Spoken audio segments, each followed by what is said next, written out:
A partir de la muerte de Almanzor, la pujanza de los musulmanes se debilitará. El califato se fragmentará en pequeños reinos de taifas y los reinos cristianos del norte peninsular reorganizarán sus posiciones. La rápida desintegración del califato de Córdoba culminará el año 1031, cuando los cordobeses proclaman una república islámica asentada en su propia ciudad-estado. A partir de ese momento, ya no habrá un bloque andalusí compacto y otro bloque cristiano dividido, sino que se puede hablar de diversas Españas medievales con diferentes destinos y en continua transformación.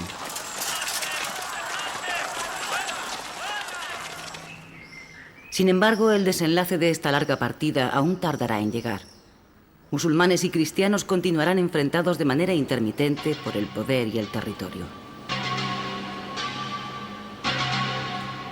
Almanzor, el último gran estadista y guerrero árabe, fue enterrado en los alrededores de Calatañazor.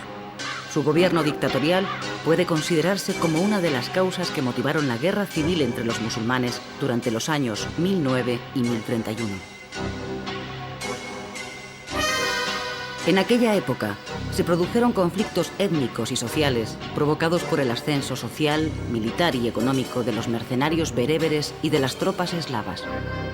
Además, la usurpación del poder califal por parte del hijo primogénito de Almanzor originó graves problemas de legitimidad dinástica. Las constantes disputas entre jefes bereberes, eslavos o árabes van a favorecer de manera indirecta el afianzamiento de los reinos y condados cristianos. La crisis y posterior desmembración del califato se sitúa al final del gobierno de Hisam III, comenzando un periodo histórico denominado Reinos de Taifas.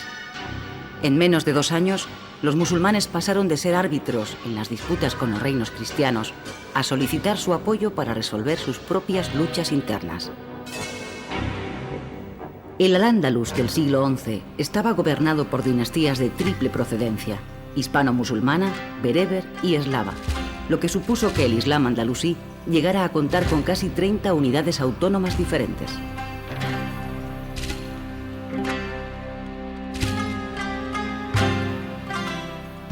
El Palacio de la Aljafería en Zaragoza, sede del actual Parlamento y Cortes del Gobierno de Aragón, fue el lugar escogido desde donde la familia de los Beni Hud gobernó la Taifa de Zaragoza, una de las muchas en que se dividió Al-Ándalus.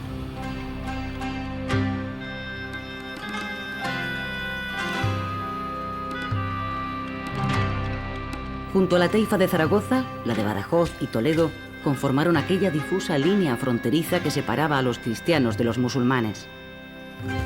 A su vez, la decadencia política de Córdoba contribuiría a la prosperidad de otras taifas como Sevilla, Almería, Valencia, Denia, Mallorca, Granada, Málaga o la misma Zaragoza.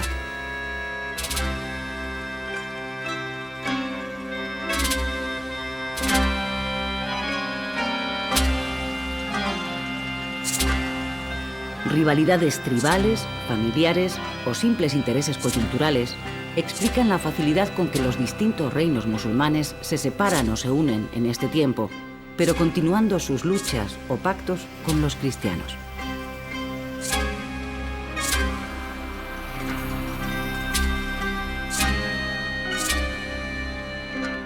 Por concesión y no por conquista, la Taifa de Albarracín pasó a manos de la familia cristiana de los Azagra, que harán de esta ciudad un señorío independiente de Castilla y Aragón desde 1170 hasta 1285, cuando es conquistada por Pedro III de Aragón.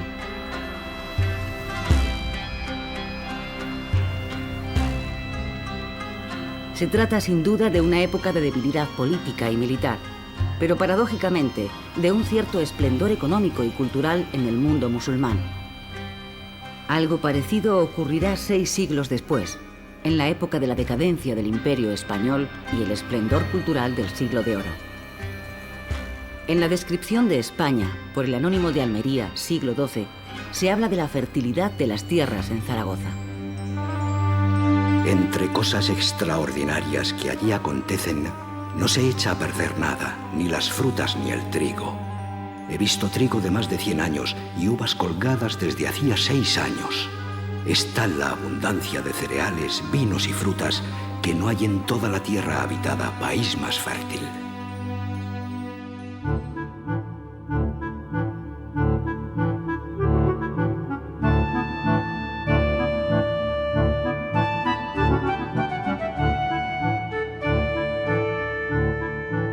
La descomposición del califato de Córdoba actuará de incentivo entre los reinos cristianos del norte, que no esperan más para lanzarse a la ofensiva. El avance hacia el sur de los reinos cristianos, conquistando los territorios en poder del Islam, es lo que se conoce con el nombre de la Reconquista. Los nuevos pobladores ya no solo proceden del norte peninsular, sino que también vienen de más allá de los Pirineos, los llamados francos. A estos se agregarían grupos de mozárabes originarios de Al-Ándalus y de mudéjares musulmanes que se quedaron en las tierras en que vivían, en su mayor parte dedicados a la agricultura. El territorio ocupado durante las campañas de Reconquista puso en manos cristianas extensas superficies de tierra, cuyo cultivo ya no podía realizarse de acuerdo a fórmulas jurídicas aplicadas con anterioridad. La combinación de prosperidad económica y debilidad militar sería aprovechada por los reinos y condados cristianos, lo que les permitió recomponer un sistema tributario por el cual ciertos reinos de taifas pagaban cantidades anuales en oro a cambio de protección y la promesa de no ser atacados.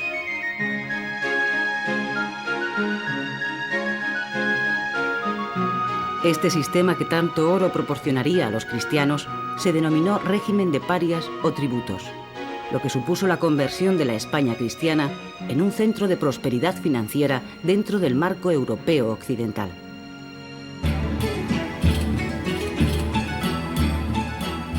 A partir de entonces, las iniciativas militares iban a pasar a manos cristianas, en su afán de avanzar sobre las tierras ocupadas por el Islam.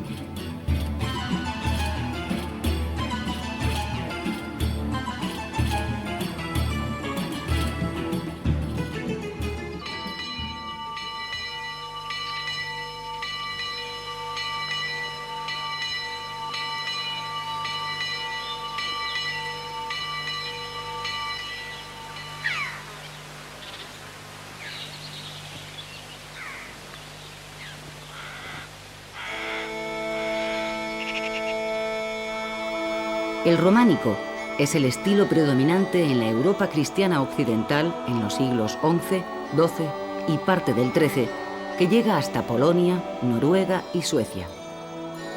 Se caracteriza por el uso del arco de medio punto y la bóveda de medio cañón. Se desarrolló al tiempo en que aparecieron las lenguas romances y el sistema feudal dominaba en dicho marco geográfico. Sus formas son cerradas y equilibradas, realizando una síntesis del substrato clásico romano, de las aportaciones bárbaro-germanas y de la espiritualidad cristiana. La estética es rudimentaria pero esencial, tosca y expresiva a la vez.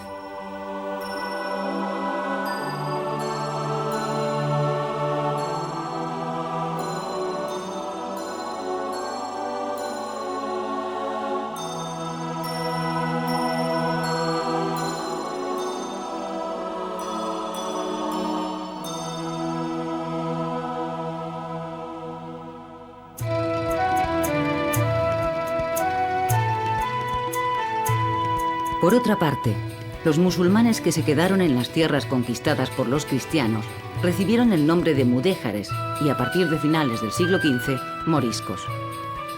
Estos desarrollaron un estilo característico al trabajar como albañiles, decoradores en yeserías y carpinteros en la construcción de iglesias. Este estilo se basó desde el punto de vista de los materiales en el uso preferente del ladrillo, la cerámica, la madera y el yeso. El arte mudéjar, reflejado en decenas de iglesias, constituye todo un símbolo artístico de esa prosperidad que el oro proveniente de las taifas proporcionó a los reinos cristianos.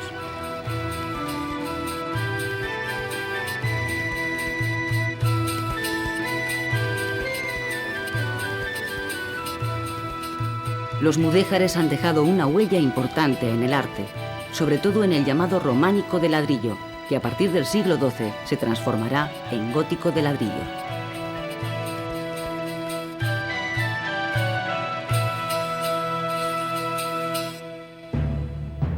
Pero las desavenencias no solo existían en el bando musulmán.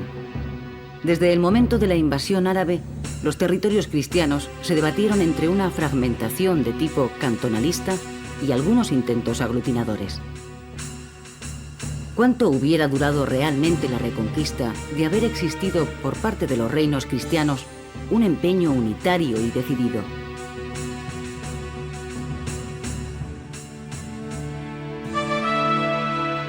En los ambientes más cultos, entre los eclesiásticos y los cortesanos, flotaba aún la idea neovisigótica, entendida como el anuncio de la restauración total de la unidad peninsular. De ahí que en repetidas ocasiones algunos de los monarcas se autodenominaran emperadores o incluso Rex Ibericus.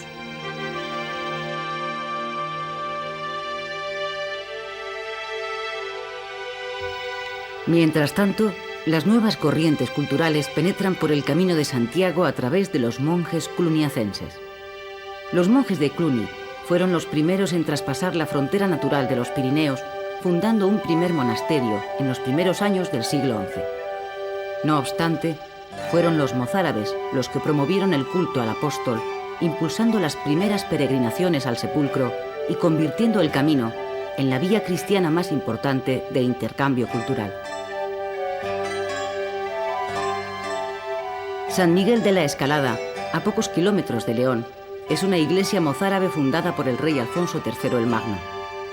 Se sabe que existió allí un pequeño y arruinado edificio sagrado habitado por un grupo de monjes mozárabes. A lo largo del siglo XI, el poder del clero se fortaleció, al tiempo que se volvía al concepto de Estado en su forma neovisigoda, señorial en unos casos y feudal en otros.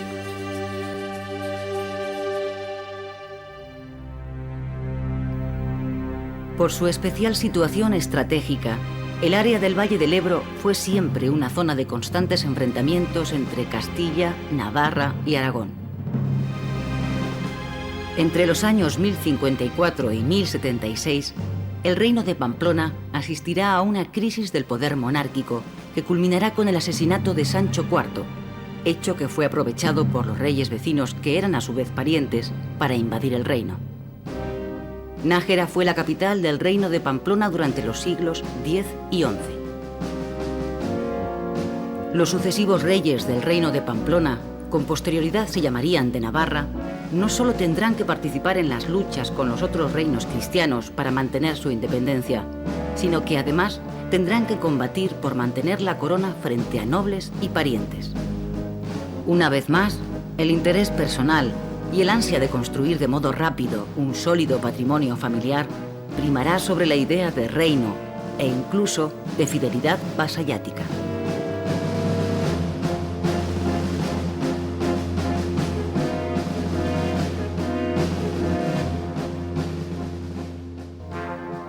En el año 1076, Pamplona deja de existir como reino independiente al quedar unido a Aragón.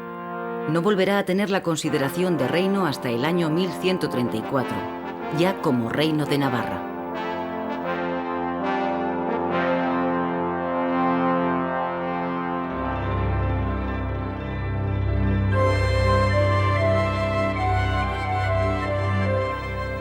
El Camino de Santiago estrechó los lazos con la cristiandad occidental, reportó intercambios económicos, artísticos y culturales, rompiendo el aislamiento de la península. Sería a través de la ruta jacobea por donde los monjes de Cluny introdujeron en Hispania el culto y la liturgia romanas que sustituirían al rito mozárabe. La expansión cluniacense y lo que tras ella vino comenzó a modificar el aspecto mozárabe islámico de la península en su zona cristiana. Cambió el tipo de escritura y el estilo arquitectónico. La literatura acudió a fuentes y formas francesas, teatro religioso, cuadernavía. Para Cluny, España se convirtió en una segunda tierra santa, en donde podía crearse un reino como el de Jerusalén. También, a través de Navarra, la nueva reforma del Císter inició su expansión por Hispania. siendo los monasterios de La Oliva y Citero dos de los primeros centros de espiritualidad. Las comunidades cistercienses fueron en España, como en el resto de Europa, importantes células de explotación agraria. Sancho VI el Sabio se tituló por primera vez rey de Navarra en el año 1162. Antes, entre los años 1076 y 1134, el todavía reino de Pamplona se había anexionado al reino de Aragón. En este periodo de unidad navarro-aragonesa, no solo progresaron los nobles, sino que también el campesinado mejoró sus condiciones, iniciándose una racionalización del sistema impositivo con la unificación de las pechas o tributos campesinos. De ahí que la palabra pechar haya pasado a nuestros días en el sentido de pago de un tributo o asunción de una obligación.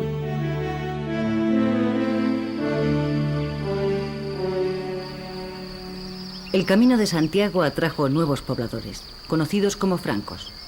Estos lograron un nuevo estatuto legal para sus actividades y para garantizar su seguridad, los monarcas otorgaron fueros en donde se fijaban sus principales derechos, lo que permitió el desarrollo de los núcleos urbanos. El primer texto de este tipo fue el Fuero de Jaca.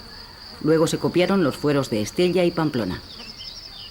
Por otra parte, el desarrollo urbano trajo la aparición de comunidades judías que se instalaron como apéndices de los burgos francos. Merece destacarse la figura de Benjamín de Tudela, el judío más conocido durante el siglo XII hispánico. Viajero, escritor, mercader y autor del Libro de los Viajes.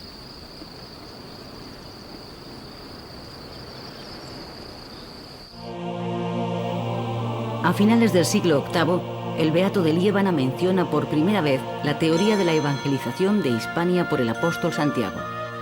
A principios del siglo IX se habían identificado unos restos que yacían en un sarcófago como los del apóstol, cuyo cuerpo, según la tradición, habría sido transportado en un barco desde Jafa hasta Iria Flavia, actual término de Padrón, en la costa gallega. La construcción de una iglesia para guardar los restos del apóstol será el origen de Santiago de Compostela. En aquel periodo histórico, la figura del apóstol pudo representar para los cristianos una contestación al profeta Mahoma. El Papa Calixto III en el siglo XII concedería a Santiago de Compostela los mismos privilegios que se habían otorgado a ciudades como Roma o Jerusalén.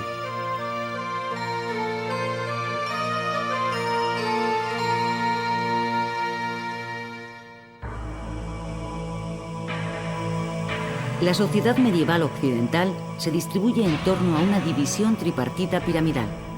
Los que rezan, los oradores, los que la defienden, los guerreros o bellatores, y los que la sostienen con su trabajo, los laboratores. Entre comienzos del siglo XI y finales del XIII, han de tenerse en cuenta dos etapas. La primera sería la adquisición de un espacio físico sobre el que se estructura esta nueva sociedad, la Reconquista. Y la segunda correspondería al asentamiento de unos hombres que han de aprovechar este nuevo espacio, la repoblación. Como consecuencia, aparecerán nuevas normas de convivencia política basadas en la costumbre y en los principios del derecho romano. Los pobladores de los distintos reinos peninsulares procederán a la explotación de este nuevo territorio en esencia rural que de forma progresiva se irá señorializando. Sus habitantes, enmarcados en las dos células elementales de la parroquia y el señorío, comenzarán a experimentar la influencia de las nacientes ciudades. Desde estas nuevas ciudades no solo llegarán las novedades materiales del comercio y la artesanía, sino también nuevas influencias intelectuales que a través de sus realizaciones literarias logrará la individualidad de los idiomas peninsulares, lo que producirá una vinculación cada vez más estrecha entre la cultura hispánica y el resto de Europa. Entretanto, los diversos núcleos de resistencia del Islam se conformaban con la mera supervivencia. Al mismo tiempo, se empezaba a perpetuar el dominio de la minoría nobiliar. El libre y amplio ejercicio de la autoridad por parte de la nobleza, amparada en inmunidades y exenciones, y la fidelidad de sus miembros ligados por lazos de vasallaje al monarca o al conde, oscurecieron en más de una ocasión la noción de reino.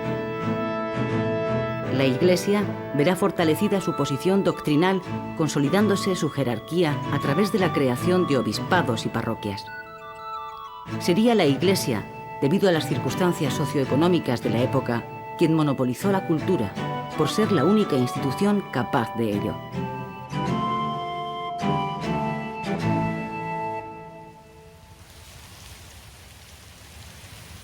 Por esta época, la figura del Cid interviene tanto en Castilla como en León, en los condados catalanes y en los reinos de taifas de Zaragoza, Lérida y Valencia, convirtiéndose en un personaje clave para entender la situación política del Levante peninsular y las relaciones fluctuantes entre el mundo islámico y el mundo cristiano.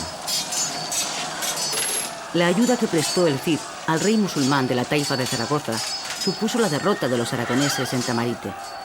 Poco después, este legendario y misterioso personaje venció e hizo prisionero a Berenguer Ramón II de Barcelona, que había acudido en defensa de su aliado, el rey musulmán de Lérida.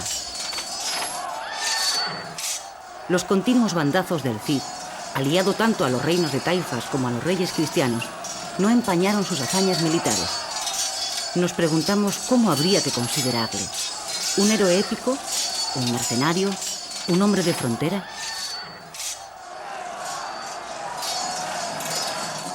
La obra maestra de la épica castellana de esta época, el poema o cantar de Mío Cid, narra la leyenda del Cid campeador.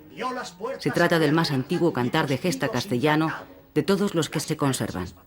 El poema versa sobre el destierro del héroe a tierra musulmana por orden del rey Alfonso VI y cómo el protagonista consigue restaurar su honra y su relación con el rey. El cantar termina felizmente, no solo con la restauración de la honra del héroe, sino con su ensalzamiento definitivo.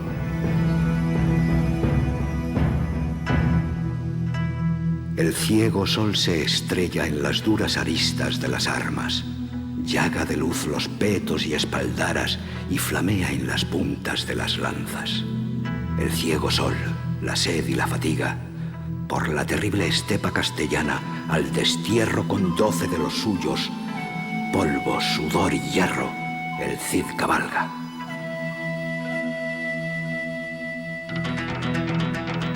Habitantes de Al-Ándalus, espolead vuestros corceles. Detenerse ahora sería vana ilusión.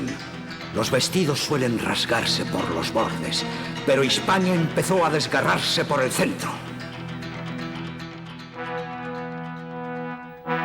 Este grito desgarrador de un poeta musulmán ante la caída de Toledo, conquistada por Alfonso VI en el año 1085, se corresponde con la importancia histórica que para los dos bandos tuvo el hecho de que la antigua capital del reino visigodo volviera otra vez a manos cristianas. El siglo XI cristiano será también el inicio de la hegemonía castellana, que como tierra fronteriza y con estructuras más democráticas sustituirá al reino de León mucho más tradicional, ligado jurídicamente al pasado visigodo y en poder de una aristocracia laica y eclesiástica.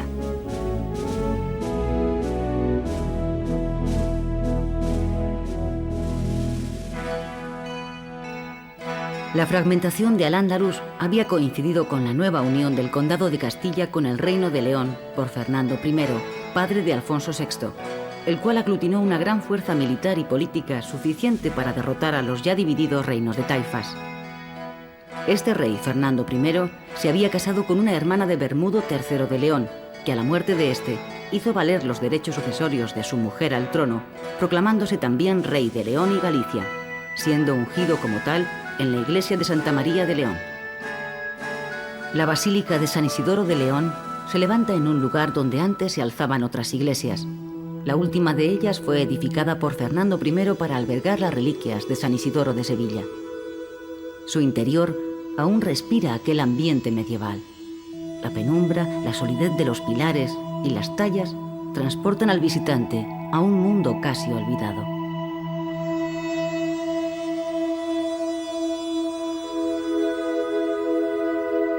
El reinado de Fernando I significó el comienzo de los esfuerzos castellanos para conseguir la hegemonía peninsular mediante una política de expansión a costa de Navarra y de las tierras del noroeste peninsular. Sin embargo, cuando la potencia militar y económica del nuevo reino de Castilla y León parecía incontestable, el testamento de Fernando I vino una vez más a fraccionar un territorio que había costado sangre y sudor unirlo. El hijo primogénito de Fernando I, Sancho II, se puso de inmediato a la reconstrucción del patrimonio paterno para lo que hubo de enfrentarse a sus propios hermanos, expulsándolos de sus territorios. No obstante, su asesinato ante los muros de Zamora, instigado por su propia hermana, Urraca, dio un vuelco a la situación. Antes de ser coronado rey, Alfonso VI tuvo que jurar en Santa Gadea de Burgos no haber participado en el asesinato de su hermano. Lo juro. Juro por San Isidoro, quien turbar esta reunión abandonará mi reino y perderá mi Alfonso VI ha sido considerado como un gran rey, no solo porque conquistara Toledo, sino porque condujo a sus reinos, como ya sucedió con Navarra y Aragón, a la plena integración de Europa, al dar todo tipo de facilidades para la penetración de la reforma de Cluny, llegando incluso a nombrar a un monje cluniacense como arzobispo de Toledo.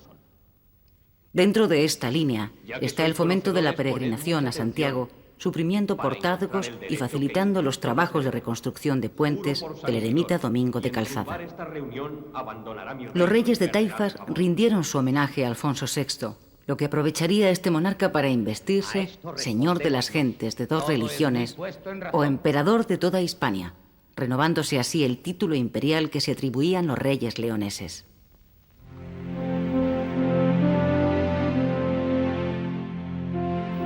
Con la toma de Toledo se inició la repoblación de antiguas ciudades como Salamanca, Ávila, Medina, Olmedo o Segovia, a la vez que se afianzó la frontera del Tajo con la conquista de varias plazas.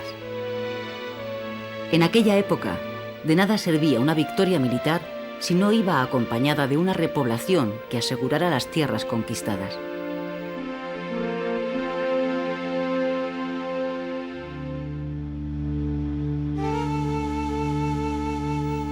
Los almorávides representaron en la historia del Magreb, y en especial de Marruecos, el predominio de una gran confederación de tribus bereberes. Eran pueblos ganaderos que vivían en el Sáhara Occidental, que debido a su rigor islámico se concentraron en torno a un convento fortaleza al norte del río Senegal. Allí comenzaron a ser llamados como los hombres del Ribat o Almorábit, o sea, almorávides, nombre con el que serían conocidos en lo sucesivo, convirtiéndose en una confraternidad religiosa de monjes guerreros.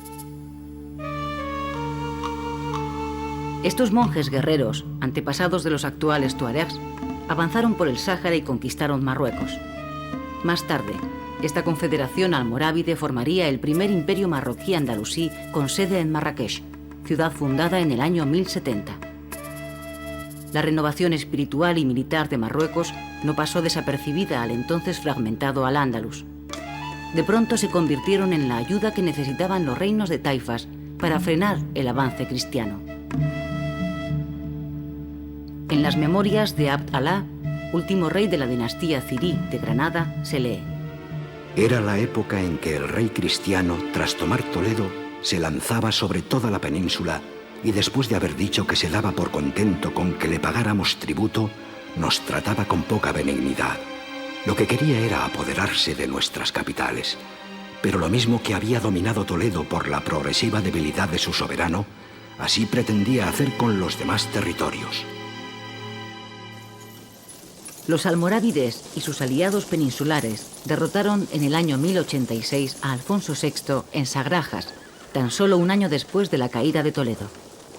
La derrota cristiana fue pavorosa y Alfonso VI tuvo que huir, herido en un muslo por la guardia negra del caudillo árabe Yusuf ibn Tashufin. Los almuédanos tocaron al día siguiente a oración, escalando los muros sobre el montón de cabezas cristianas allí apiladas por orden del jefe almorávide. A pesar de su superioridad militar en el campo de batalla, los almorávides demostraron su incapacidad para dominar las zonas hasta entonces en poder cristiano, ya que estos siguieron con la política de repoblar las tierras abandonadas con la ayuda de mozárabes emigrados de Al-Ándalus. Después de la derrota de Sagrajas, hubo un intento secesionista de Galicia, donde el obispo de Compostela, Diego Peláez, era depuesto acusado de estar en tratos con Guillermo el Conquistador para entregarle Galicia. En poco más de 20 años, casi todas las taifas peninsulares fueron cayendo bajo el control almorávide. Al-Ándalus había pasado a formar parte del imperio almorávide, que tenía su centro político en el noroeste de África. Sin embargo, la situación territorial en la península no había variado sustancialmente, y los reinos cristianos, si bien habían sido frenados en su avance inicial, mantenían en la práctica la totalidad de sus territorios. El Alto Aragón de principios del siglo XI pasará de golpe de simple condado a territorio gobernado hereditariamente por los monarcas pamploneses. Poco después se convertirá en reino a partir del año 1035, teniendo como primer soberano a Ramiro I, hijo de Sancho III el Mayor de Navarra, que no solo reinó en Aragón, sino que anexionó un amplio territorio ubicado en los Pirineos, que incluía a Sobrarbe y Ribagorza. La falta de alimentos para hacer frente a una sociedad que crecía muy deprisa empujó al joven reino aragonés a la conquista de las llanuras, y así se iniciaron una serie de campañas contra los musulmanes de Huesca y Lérida.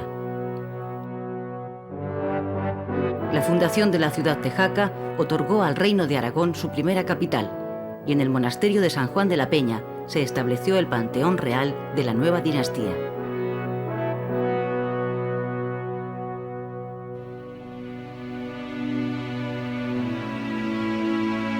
Fue precisamente en este lugar, en el año 1071, donde se aceptó de manera oficial el rito romano, dando paso a la europeización del reino.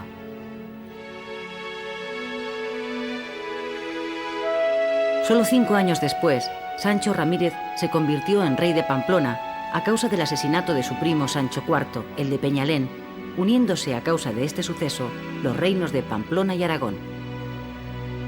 En el Real Monasterio de San Juan de la Peña, en Jaca, Huesca, se encuentra el monasterio bajo o románico, que fue edificado aprovechando una gran cavidad rocosa que se convierte en techo de algunas estancias, entre las cuales está el claustro del siglo XII, en cuyos capiteles se narra la historia de Adán y la vida de Jesús.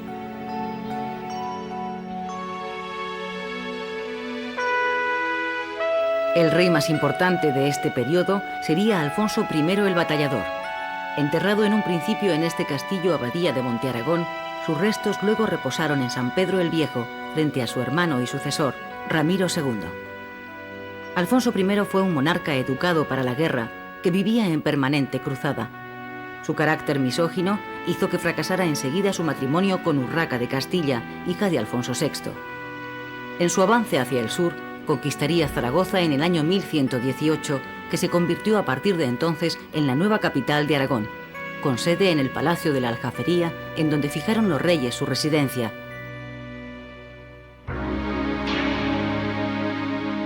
La falta de herederos directos hizo que Alfonso I, en su testamento, dejase su reino a 3 órdenes militares: a la Orden del Temple, a la del Santo Sepulcro y a la del Hospital de San Juan de Jerusalén, lo que ocasionó el rechazo inmediato de la nobleza aragonesa. Esta, después de pactar con las 3 órdenes, situaron en el trono de Aragón a su hermano Ramiro II el Monje, mientras que los nobles navarros consiguieron desgajarse proclamando rey de Pamplona a García Ramírez el Restaurador. En el sur de las estribaciones de la Sierra de Loarre se encuentra el castillo-fortaleza más antiguo de España, el castillo románico de Loarre, construido en el siglo XI. A Ramiro II el Monje, de carácter distinto al de su hermano, tuvieron que convencerle para que colgara los hábitos y abandonara su retiro en el monasterio benedictino de Saint-Pont-de-Thomières, donde se encontraba desde hacía 41 años. Sin apenas formación militar y mala salud, en un principio fue bien visto por la nobleza como un rey manejable y sin carácter, pero estos se equivocaron, ya que marginó a los nobles y buscó el apoyo de la burguesía de las ciudades. Con el fin de doblegar a los nobles, Ramiro II el Monje convocó a las Cortes Generales en la ciudad de Huesca y les expuso la idea de fundir una campana cuyo tañir resonara en todo el reino. Atraídos los nobles a palacio, hizo que verdugos de su entera confianza les fueran cortando la cabeza de un solo tajo según iban entrando. A continuación, hizo colgar las 15 cabezas del techo de una bóveda como escarmiento a la nobleza. Este acto de fuerza real por la sublevación de la nobleza en contra del rey en 1136 fue conocido popularmente como la Campana de Huesca.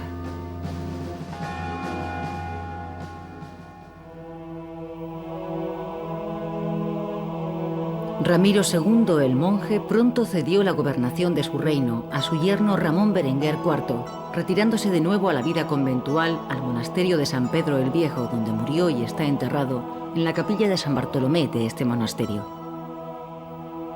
La única hija de Ramiro II el monje, Petronila, fue desposada a los 2 años de edad en 1137 con Ramón Berenguer IV, conde de Barcelona, que a partir de entonces ejerció como príncipe de Aragón, aunque la boda real no tuvo lugar hasta el 1150 en Lérida.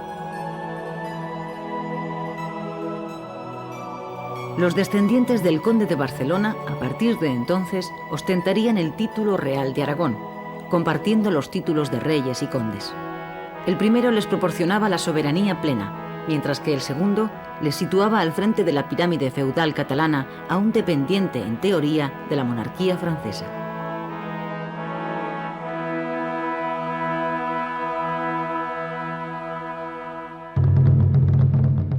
Durante el reinado de Alfonso II de Aragón, el trovador, mal llamado el Casto, proseguirá el avance hacia el sur. Daroca, Teruel y el señorío de Albarracín serán desde entonces los defensores de la frontera, organizándose las famosas cabalgadas en tierras islámicas a cargo de hombres de frontera de muy distinta procedencia, conocidos por almogávares. La corte de este rey fue un gran centro de cultura trovadoresca, siendo la lengua literaria el provenzal, junto al catalán y el cada vez más castellanizado aragonés.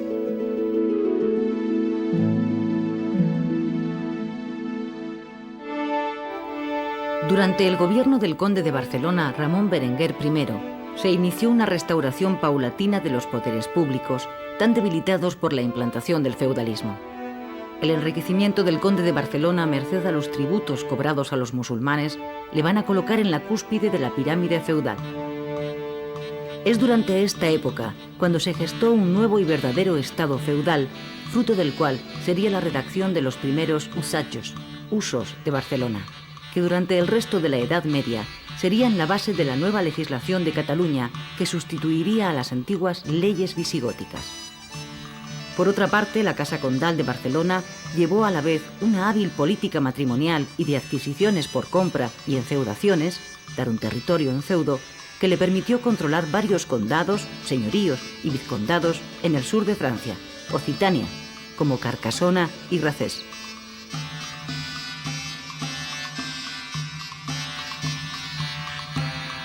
El arte románico catalán, gracias a aportaciones externas, lombardas y provenzales, se renovó transformando los elementos precedentes.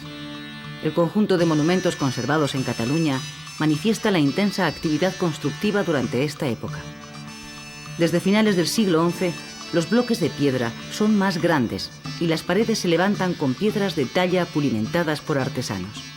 Así se propagó un estilo inconfundible que se identificó durante varios siglos con la personalidad del país en que se había desarrollado.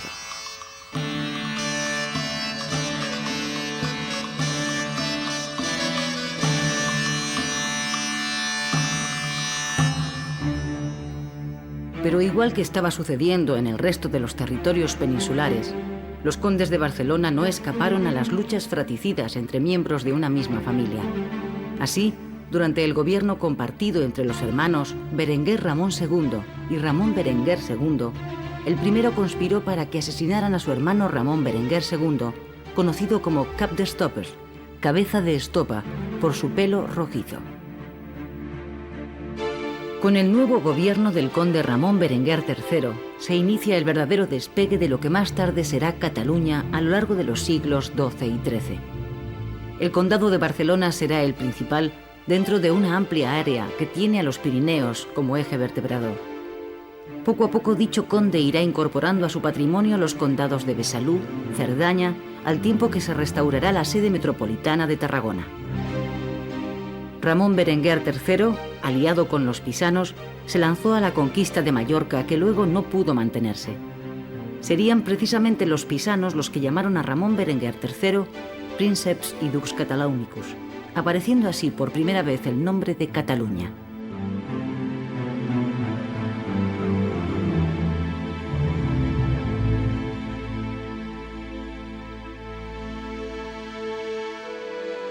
La tupida red de intereses familiares irá conformando las diferentes casas reinantes. Una hija de Ramón Berenguer III y por tanto hermana de Ramón Berenguer IV, Berenguela, se había casado con Alfonso VII de Castilla y León.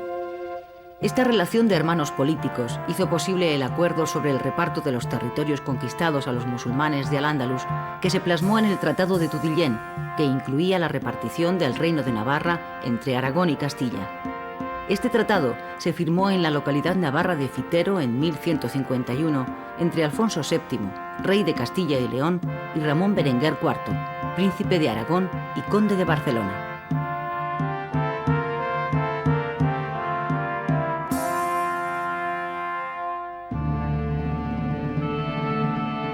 El ocaso de los almorávides a mediados del siglo XII permitió a Alfonso VII, nieto de Alfonso VI, rey de Castilla y León, tomar de nuevo la iniciativa militar contra los musulmanes, quien en colaboración con su cuñado Ramón Berenguer IV conquistará la ciudad de Almería, que durante 10 años estaría en poder cristiano.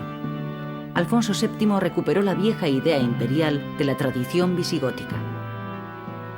Dentro de este periodo hay que encuadrar la coronación de este rey castellano, Alfonso VII, como emperador de España, un rey de reyes, ya que entre sus vasallos se encontraban los reyes de Navarra, Aragón, Portugal y el conde de Barcelona, además de varios monarcas musulmanes. Pero todas estas ideas imperialistas chocarán contra los poderes periféricos y sobre todo con ese sentido patrimonial endogámico de los propios monarcas o condes de repartir sus territorios entre sus hijos.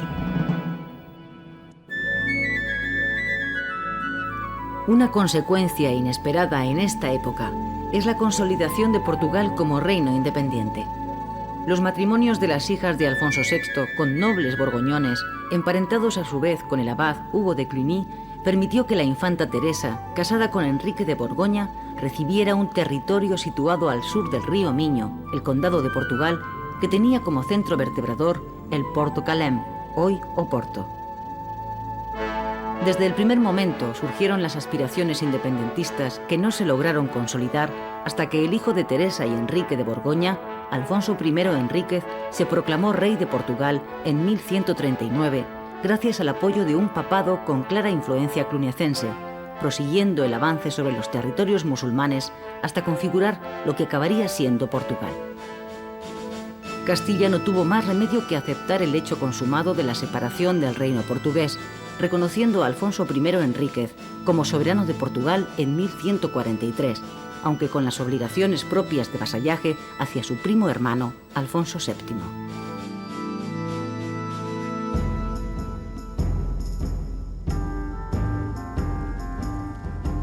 Las reformas del Papa Gregorio VII intentaron unificar y ordenar a la Iglesia, situando al obispo de Roma en la cúspide de la jerarquía político-religiosa del mundo cristiano occidental. Desde esta nueva perspectiva, el pontífice emerge como un poder fáctico a partir del llamamiento a una cruzada en el año 1095 para liberar los santos lugares de Palestina. En la segunda mitad del siglo XII, a imitación de las órdenes militares del Temple y del Hospital de San Juan de Jerusalén, se fundaron en la península ibérica diversas órdenes militares en los territorios cristianos. El occidente cristiano emuló en cierta manera el ímpetu religioso, la organización y la mentalidad que desde sus fortalezas convento habían propagado los almorávides desde la segunda mitad del siglo XI. El castillo de Ponferrada de León y la iglesia de la Vera Cruz pertenecieron a la orden religiosa militar del Temple.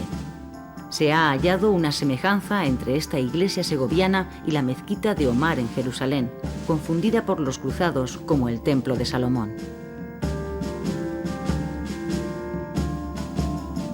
El curso medio del Tajo fue el espacio más vulnerable a los ataques musulmanes, lo que explicará el nacimiento en dicha área de las órdenes militares hispanas a imitación de las del Temple y del Hospital. Así, en 1164 se funda la de Calatrava, unos años más tarde la de Alcántara, si bien la más famosa sería la Congregación de Frates de Cáceres, fundada en 1170, que años más tarde se colocaría bajo la advocación de Santiago y recibiría de él su nombre. Las primeras órdenes militares hispánicas estaban formadas por monjes, clérigos y seglares, los cuales hacían vida en común, tenían voto de obediencia y de lucha contra los infieles.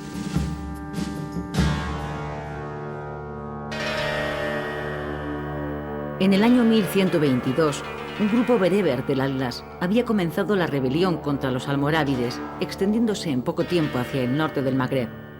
Este grupo rebelde llamado Almohade, el monoteísta, que basaba su reforma del dogma islámico en la unicidad de Dios, aprovechó las primeras derrotas sufridas por los almorávides en Al-Ándalus para consolidar sus posiciones, llegando a conquistar Marrakech y poniendo así fin al imperio almorávide. Su capital la instalaron los almohades en la ciudad de Tin Malal.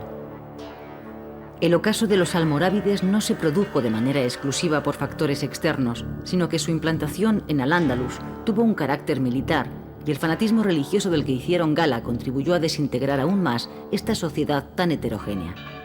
La intransigencia de los almorávides contribuyó a la emigración de numerosos mozárabes y judíos hacia tierras cristianas, provocando el descontento de la población, lo que repercutió de manera negativa en el desarrollo de las letras, las ciencias y la cultura en general. Al-Ándalus revivió a mediados del siglo XII una situación de anarquía similar a la que disolvió el Califato de Córdoba. En ese momento estaban surgiendo las segundas taifas, una nueva división del poder con los diferentes reyezuelos musulmanes luchando entre sí, al tiempo que buscaban de manera alternativa el apoyo de los almorávides, de los cristianos o de los almohades.